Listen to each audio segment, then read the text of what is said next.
नमस्कार विद्यार्थियों। आज के व्याख्यान में हम जयशंकर प्रसाद द्वारा लिखित प्रसिद्ध नाटक स्कंदगुप्त में रस विधान और जीवन मूल्य विषय पर चर्चा करेंगे। रस विधान की दृष्टि से देखा जाए तो चरित्र चित्रण में जयशंकर प्रसाद ने रस विधान को विशेष महत्व तो दिया है, किंतु उस रूप में नहीं जिस रूप में भारतीय नाटक में अपेक्षित होती है। रस विधान की अव्यवहारिक एवं एकतान अभिव्यक्ति की अपेक्षा चरित्र चित्रण की मनोवैज्ञानिकता एवं परिस्थितियों की जटिलता नाटककार के ध्यान को अधिक आकर्षित करती है। केवल रस की विशेषता रखने वाले नाटकों में स्थिति एवं कार्य का साधारणीकृत रूप ही प्रकट हो पाता है।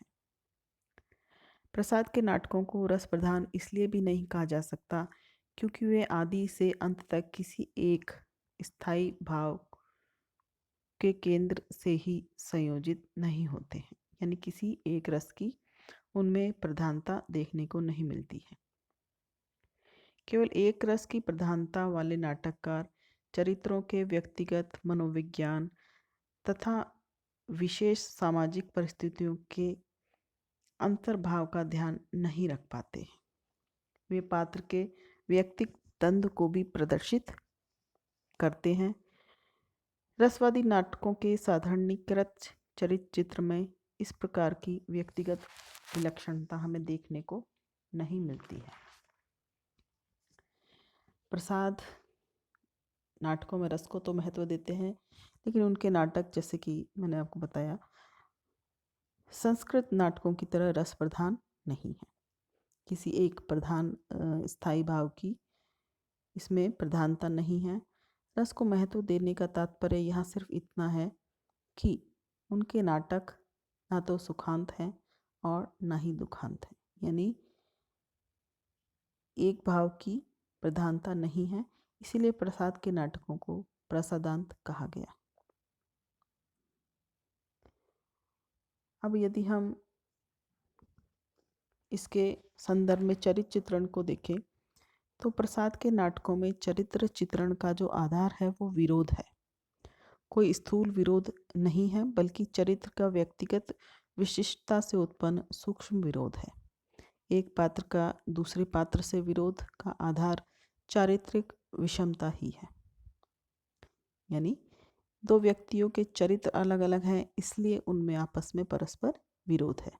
जैसे पूर्वगुप्त का स्कंदगुप्त का और स्कंदगुप्त का विरोध है, तो विजया का अनायास ही स्कंदगुप्त से विरोध है। यह सब चारित्रिक विशेषता के कारण ही है और उसका कोई तार्किक आधार नहीं है। स्कंदगुप्त में विजया और देवसेना के बीच भी विरोध व्यंजित होता हमें दिखाई देता है, यानी कहने का तात्पर्य है कि चारित्रिक विरोध से ही इनका चरित्र का हमें अभिव्यक्ति होती है और इसका विकास हमें दिखाई जान पड़ता है। यदि हम प्रसाद के नाटकों में जीवन मूल्य विषय पर बात करें तो प्रसाद के नाटकों में राष्ट्र प्रेम और राष्ट्रीय जागरण की भावना तो अभिव्यक्त हुई ही है, उसमें भारतीय जीवन के सांस्कृतिक मूल्यों और जीवन आदर्शों का स्वरूप भी व्यापक रूप से प्रकट हुआ। जातीय जीवन के सभी पक्षों और रिश्तों को लक्ष्य कर भारतीय जीवन मूल्यों या आदर्शों को प्रकाशित करने के अवसरों को प्रसाद की नाट्य चेतना बार बार ढूंढती रहती है। वे नाट्य वस्तु को ऐसा घुमाव देते हैं जिससे व्यक्तिगत जीवन, घर परिवार के रिश्तों से राष्ट्रीय जीवन के व्यापक सामाजिक रिश्ते तथा उसकी विषमताएं और अपेक्षाएं प्रकट होती हैं। इस प्रकार से हम कह सकते हैं कि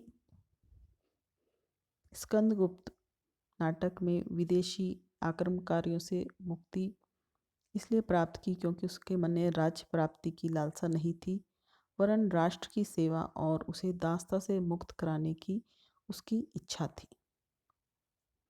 ये भारतीय जीवन और भारत के सांस्कृतिक जीवन मूल्य हैं जिसकी लेखक ने अपने नाटक के माध्यम से अभिव्यक्ति की है।